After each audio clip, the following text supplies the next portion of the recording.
며칠 전에 어떤 청년들하고 대화를 하는데 제 스스로 뜨끔한 적이 있었습니다.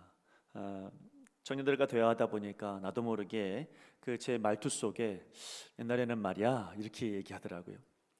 아, 나 때는 그게 아니었는데 나 때는 그게 어땠냐면 이렇게 얘기하는 제 모습을 보면서 우리 청년들이 내가 이렇게 이야기하면 좋지 않을 텐데 싫어할 텐데 이런 생각이 문득 들더라고요. 이런 사람들을 요즘 뭐라고 하냐면 꼰대라고 합니다. 곰곰이 생각해보니까 제가 꼰대가 되어 있더라고요. 이 말 조심을 해야 되겠다 이런 생각이 문득 들었습니다. 사실 사람들은 누구나 나 때는 말이야 옛날에는 이랬는데 이런 이야기를 듣기보다는 앞으로는 말이야 앞으로는 어떻게 될 거야 이렇게 이야기하는 것을 훨씬 더 듣고 싶어하고 훨씬 더 그런 사람들을 좋아합니다. 그러니까 과거지향적인 사람보다는 오히려 미래지향적인 사람들을 훨씬 더 좋아하고 그런 사람들을 또 선호하기도 합니다. 성경의 인물 중에도 보니까 과거지향적인 사람들도 있는가 하면 또 미래지향적인 사람들이 있는데요. 그런데 하나님께서 사용하시는 사람들을 가만 보니까 과거지향적인 사람들보다는 미래지향적인 사람들을 훨씬 더 하나님 많이 사용하시더라고요.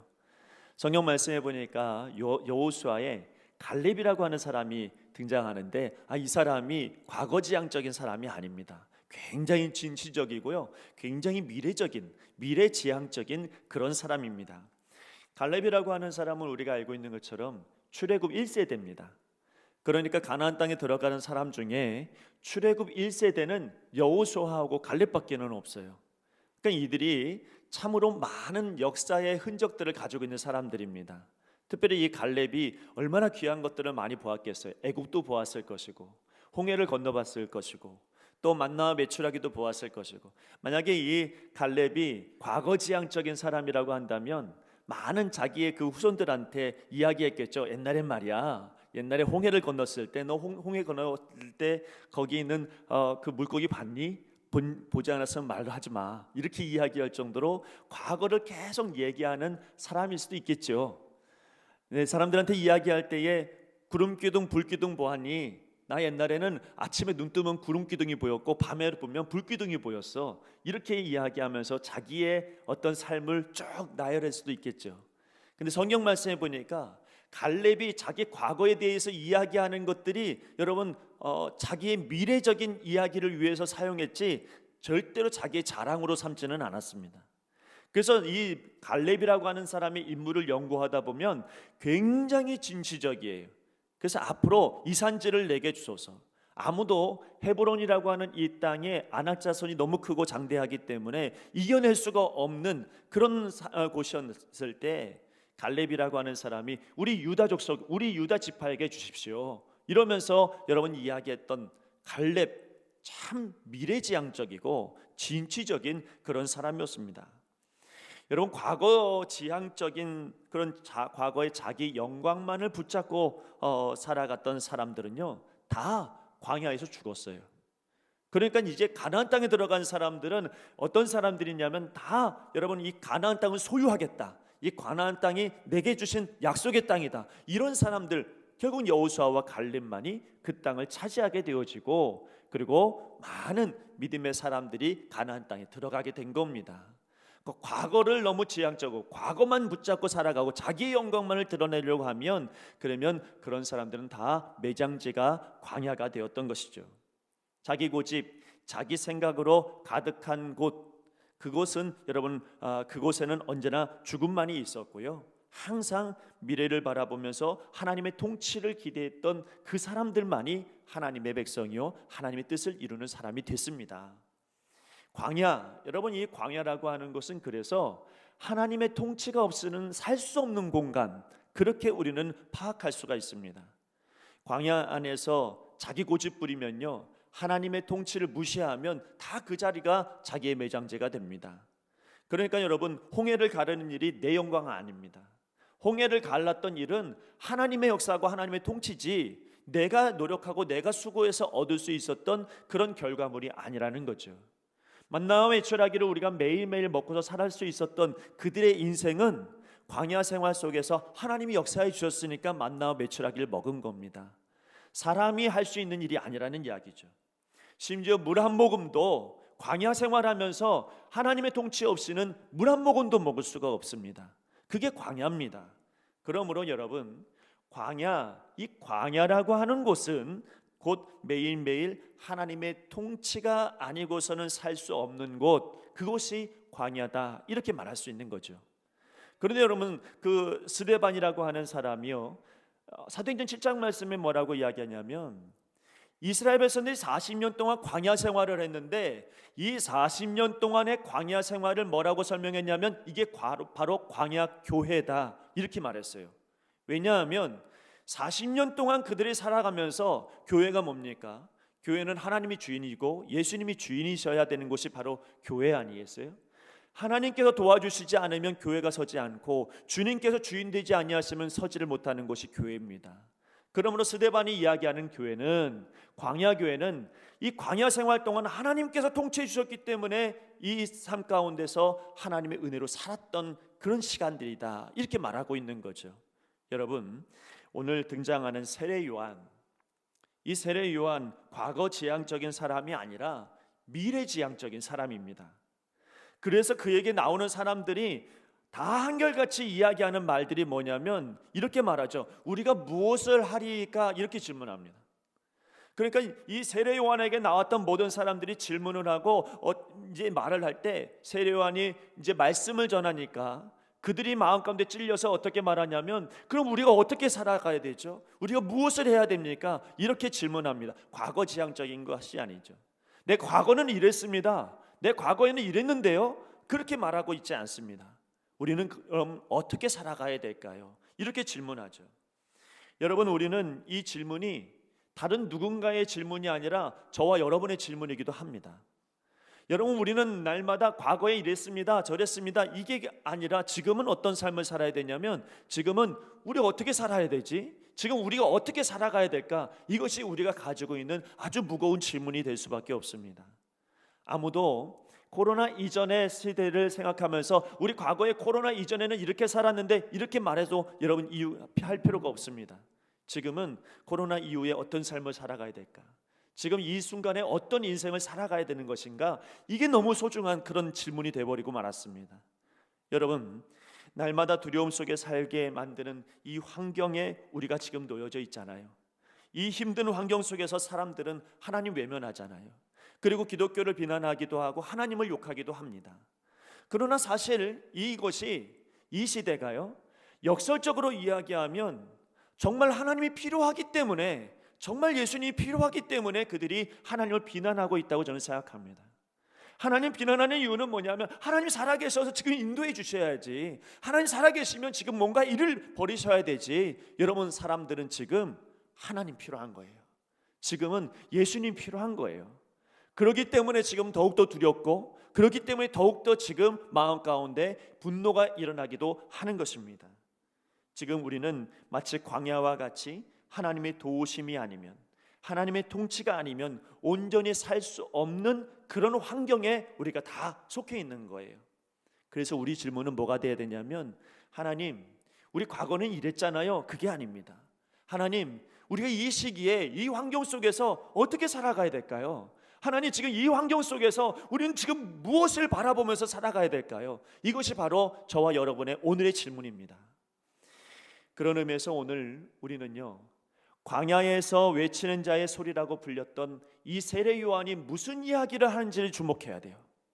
이 세례 요한이 과거 지향적인 사람이 아니라 앞으로 우리는 어떻게 살 것이다 이야기해 주는 사람이라고 한다면, 우리는 적어도 이 세례 요한이 앞으로 무슨 사명을 가지고 있고 이 세례 요한이 무슨 이야기를 하는지에 집중해서 들을 수 있어야 돼요.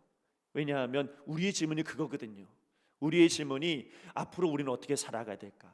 앞으로 어떤 인생을 살아가야 될까? 이것이 우리의 질문이기 때문에 오늘 세례 요한의 이 말씀이 저와 여러분의 말씀이 되기를 간절히 바랍니다.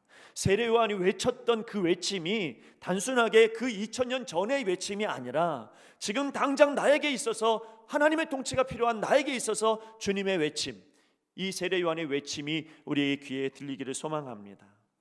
광야에 외치는 자의 소리, 광야에서 외치는 자의 소리, 이게 바로 세례 요한의 별명입니다. 왜 세례 요한의 별명이 광야에서 외치는 자의 소리라고 했을까요? 그 첫 번째 별명의 이유는 그가 광야에 살았기 때문입니다. 우리가 알고 있는 것처럼 그는 제사장 사가랴와 그의 어머니 엘리사벳, 이 두 사이에서 그가 태어났습니다. 누가복음 말씀을 읽어보면 아시겠지만 엘리사벳이 아이를 낳을 수 있는 몸이 아니었잖아요. 나이가 많았고 그리고 아이를 낳을 수 있는 그런 환경도 되지 못했습니다. 그런데 하나님께서 그의 태의 문을 열어주시고 하나님의 특별한 은혜로 말미암아 여러분 이 세례 요한이 이 땅에 태어나게 되어졌죠. 그가 이 땅에 태어나서 자라면서 그가 어디서 이제 자란 다음에 어디서 살게 됐냐면 빈들에서 살게 되었다, 이렇게 말씀하고 있고요.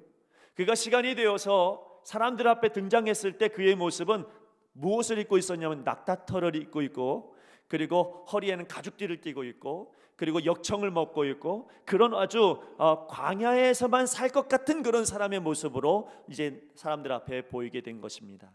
그래서 사람들은 그를 볼 때에 그의 누추한 모습을 보고 그의 얼굴을 볼 때 저 사람 광야에서 나오는 사람, 광야에서 외치는 소리다, 이렇게 불렀던 거죠.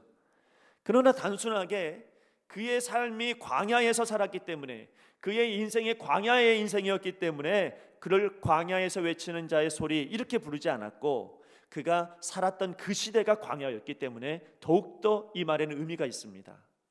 그가 정치적으로 보았을 때 그 땅에 있는 정치적인 배경이 뭐였냐면 꼭 광야 같아요. 하나님 없이는 못 사는 그런 시대에 그는 살았습니다. 여러분, 이 정치적으로 보니까 로마라고 하는 나라가 엄청 크잖아요. 그 엄청 큰 나라를 다스리는 황제가 있었는데 그가 누구였냐면 디베리오 황제였어요. 이 디베리오 황제가 15년 동안 통치를 했습니다. 그 디베리오 황제가 모든 나라를 다 통치할 수 없으니까 유대 나라, 지금 우리가 알고 있는 이스라엘이라고 하는 나라를 누구한테 맡겼냐면 우리가 알고 있는 본디오 빌라도에게 맡긴 거죠. 그래서 본디오 빌라도가 유대 지역을 통치하는 왕이 되었습니다. 근데 여러분, 유대라고 하는 이 나라도, 이스라엘이라고 하는 나라도 본디오 빌라도 혼자 통치할 수 없으니 그 안에 4개의 지방을 만들어서 헤롯도, 빌립, 루사니아, 그 다음에 아빌레네, 이렇게 4명이라고 하는 분봉왕을 만들어 놓고 그들로 통치하게 만든 거죠. 자, 그런데요, 문제가 있어요. 이 디베로라고 하는 이 왕도 가만 보니까 늘 자기 주변에 있는, 자기 앞에 있는 선대의 왕 황제를 보니 다 암살당해서 죽었거든요. 그러니까 늘 마음속에 15년 동안 통치하면서도 불안한 거예요. 누가 날 죽이지는 않을까, 누가 날 암살하지는 않을까, 항상 마음에 두려움이 있습니다. 여러분, 이 본디오 빌라도는 우리가 알고 있는 것처럼 황제의 눈치도 보고 유대인 눈치도 보고 그러면서 여러분 살았던 사람이고요. 분봉왕들도 다 에돔 족속들이에요. 에돔이 누구의 족속입니까? 에서의 족속들 아닙니까? 그래서 이 에돔 족속, 이스라엘과는 너무나도 안 좋은 관계 속에 있는 이들, 그럼에도 불구하고 거기서 왕으로 군림했던 그런 사람들의 모습이, 그러니까 정치적으로 보면 이 세례 요한이 있었던 바로 그 자리의 정치적인 모습을 보면 서로 왕이래요. 다 자기가 왕이랍니다. 그러니까 여러분, 황제로 디베로 황제를 모시고는 있지만 그러나 굳이 그 안에 보면 모두 다 자기가 왕이라고 권세욕을 부리면서 세상 욕심 속에 가득해, 다시 말하면 하나님이 없는 나라였어요. 하나님께서 통치해 주시지 않으면 안 되는 그런 나라에 지금 세례 요한이 서 있는 겁니다. 그래서 그를 뭐라고 이야기하냐면 광야에서 외치는 자의 소리다. 종교적으로도 보니까요, 우리가 알고 있는 성경의 말씀을 쭉 읽다 보면 제사장이 2명이 나와요. 한 명은 누구냐면 가야바라고 하는 제사장. 근데 가야바만 나오는 게 아니라 조금 지나고 나니까 안나스라고 하는 제사장도 나옵니다. 왜 이렇게 대제사장이 2명이나 되느냐? 자세히 알아보니 안나스 대제사장의 사위가 가야바예요. 그러니까 안나스 대제사장이 제사장 역할을 다 끝내고 나서 누가 뒤를 이었냐면 사위인 가야바 제사장이 여러분 대제사장이 된 겁니다. 근데 능력과 그리고 권세는 누가 더 셌냐면 안나스가 더 세요. 그래서 예수님께서 십자가에 달려 죽으시고 십자가 지려고 잡히셨을 때 그때 제일 먼저 끌려갔던 데가 어디냐면 안나스 대제사장에게 간 거예요. 자, 여러분, 이 종교적인 관계 속에서도 보니까 여기에는 하나님이 없이 온전히 자기가 왕이래요. 온전히 자기가 가장 높은 위치에 있으려고 했던, 자기 권세로서 살아가려고 했던 종교적인 환경을 가지고 있습니다. 여러분, 종교적인 환경 속에서 보니까 여기도 광야더라고요. 여러분, 세례 요한이 지금 선포하고 있는, 외치고 있는 바로 그 자리는 정치적으로도 광야고 종교적으로도 광야입니다. 하나님이 없이 지금 살아가고, 하나님이 없이 자기 멋대로 살아가고, 하나님 없이 자기가 왕이라고 이야기하는 바로 그곳에 세례 요한이 서서 하나님의 말씀을 외쳤던 것입니다. 그런데요, 이보다 더 중요한 광야가 하나 있습니다. 더 중요한 광야가 뭐냐면 바로 사람들의 마음입니다. 지배당하고 있어서 가난할 수밖에 없었던 유대인들의 마음, 이 세례 요한을 쫓아와서 세례 요한에게 세례를 받으려고 했던 그 유대인들의 마음을 가만 보니 이들도 광야예요. 왜냐하면 여러분, 하나님이 없이 늘 매일매일 사는 게 버거운 인생들이었어요. 그들의 마음 안에는 자유가 없습니다. 사람의 눈치를 보아야만 살 수 있는 그런 사람들이었어요. 그들에겐 진짜 마음을 자유하게 할 수 있는 왕이 필요했던 거예요. 지금 자기 마음 가운데 너무 답답하고 어찌 해야 될지 모르고 어떤 삶을 살아가야 될지 모르는 이 마음 속에 세례 요한이 보았을 때는 거기 왕이 필요한 거예요. 거기 왕이 있어야 이 사람들 마음을 자유롭게 할 수 있었던 거죠. 여러분, 세례를 보니까 자기 욕심을 채우면서 온갖 비난당하면서 살았던 세례의 마음이 보입니다. 여기도 광야예요. 여러분, 세리의 마음이 뭐냐면 여러분, 자기 이익만을 추구합니다. 자기밖에 모릅니다. 그렇기 때문에 여러분, 이 세리의 마음 안에 그들을 다스릴 만한 왕이 필요했던 거예요. 군인들을 볼까요? 여러분, 이 군인들을 보니까 자기 자신을 위해서 남을 강탈하며 살았던 군인들의 마음, 여긴 평강이 없어요. 남을 괴롭히고 남을 넘어뜨게 하고 남을 힘들게 했던 이 마음 속에 생각해 보시면 누군가를 비난하고 누군가를 핍박하고 누군가를 강압적으로 이야기했을 때 여러분, 그것은 한쪽 마음에는 늘 두려움이 있기 때문인 것입니다. 오늘 여기 나오는 군인들이 그 두려운 마음, 평강이 없어요. 여러분, 세례 요한이 말하고 있는 것은 뭐냐면 그들에게 평강의 왕이 필요하다라는 겁니다. 여러분, 이들만의 이야기가 아닙니다. 여기 나와 있는 유대인들의 마음, 여기 나와 있는 세리의 마음들, 군인들의 마음, 그들의 마음 안에는 세례 요한이 보았을 때, 아니 하나님이 보셨을 때 구원자가 필요했어요. 그들의 마음을 다스릴 만한, 그들의 마음 가운데 자유를 줄 만한 그런 구원자가 필요했다는 사실입니다. 이들만의 문제가 아니라 이 문제는 사실 저와 여러분의 문제이기도 합니다. 수요일에 빌립보서 강해를 하는데 사도 바울이 사람들의 마음 가운데 걱정거리와 염려와 근심이 어디서부터 오느냐를 그가 연구해 본 결과 사람들의 마음과 생각으로부터 근심이 나오더라라고 하는 것을 발견합니다. 다른 것은 다 내가 통제할 수 있는데 내 생각은 내가 마음대로 통제가 안 되는 거예요. 내 마음은 내 마음대로 통제가 안 되는 거예요. 내가 의지적으로 이런 마음 갖지 말아야지 해도 여전히 내 마음 가운데는 근심이 또 나오고요, 걱정거리가 또 나와요. 마음하고 생각은 내가 통제가 안 돼요. 그때 여러분, 사도 바울이 해결할 수 있었던 그 문제의 해답은 뭔 줄 아십니까? 그리스도의 평강이에요. 예수님의 평강만이 내 마음을 지켜주더라는 거예요. 나는 통제할 수 없고 나는 어쩔 수 없는데 예수님의 평강이 내게 오기만 하면 그럼 내 생각도 지켜지고 내 마음도 지켜지더라는 겁니다. 여러분, 우리는 이와 같이 예수님이 필요한 거예요. 그리스도의 평강이 필요하고 우리를 통치할 만한, 우리를 정말로 통치할 만한 예수 그리스도의 그런 평강, 왕 되신 주님이 정말 우리에게 필요합니다. 우리 마음속에는 얼마나 치열한 전쟁이 일어나고 있는지 모릅니다. 지금도 아마 우리 마음에는 전쟁이 일어날 거예요. 우리 안에 치열한 갈등이 매일매일 일어나고 매일매일 치열하게 공핍하고 매일매일 우리의 죄와 싸우는 것은 다른 곳에 있는 게 아니라 바로 여기 내 마음 안에 있습니다. 이 마음 가운데 치열한 이곳에 적어도 여러분, 우리 마음 가운데 갈등되어진 내 마음 가운데 통치할 수 있을 만한 왕이 계시다면, 내 안에 예수 그리스도가 계시다면, 내 안에 하나님이 계시다면, 그렇다면 적어도 여러분, 우리 마음은 지킬 수 있지 않을까요? 여러분, 앞으로 우리의 인생 가운데 어떻게 살아가야 될지 모르는 그 순간 속에서도 내가 예수님이 내 안에 계시기다 한다면, 하나님이 나와 함께 하신다고 한다면 여러분 그 뒤에 앞으로의 미래는 하나님이 책임져 주시지 않겠습니까? 우리에게는 하나님이 필요한 거예요. 우리의 마음은 광야와 같아서 하나님 없이는 도저히 살 수 없는 그런 마음으로 우리는 살아갑니다.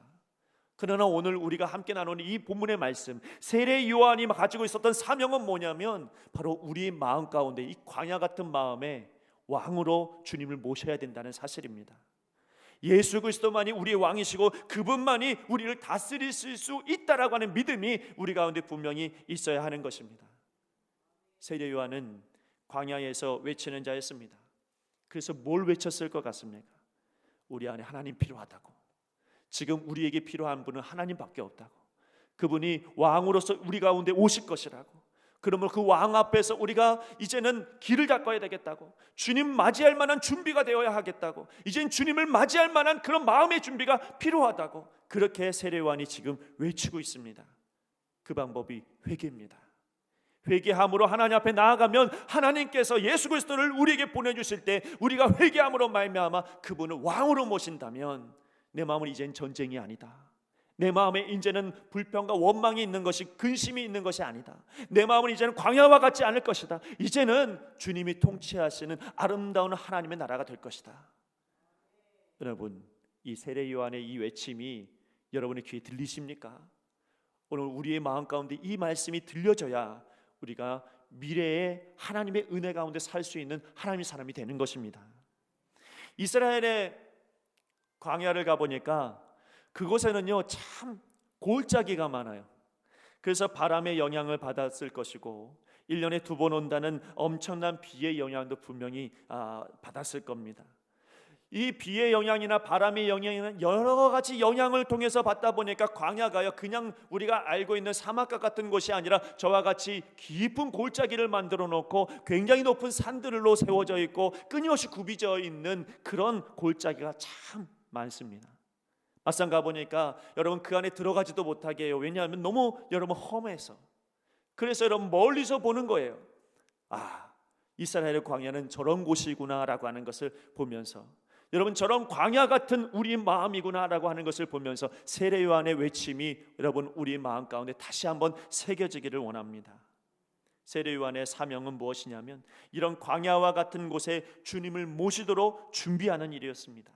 세례 요한의 사명을 이사야가 오늘 뭐라고 이야기합니까? 모든 골짜기가 메워지고 모든 산과 작은 산이 낮아지고 굽은 것이 곧아지고 험한 길이 평탄하여질 것이요 모든 육체가 하나님의 구원하심을 보리라.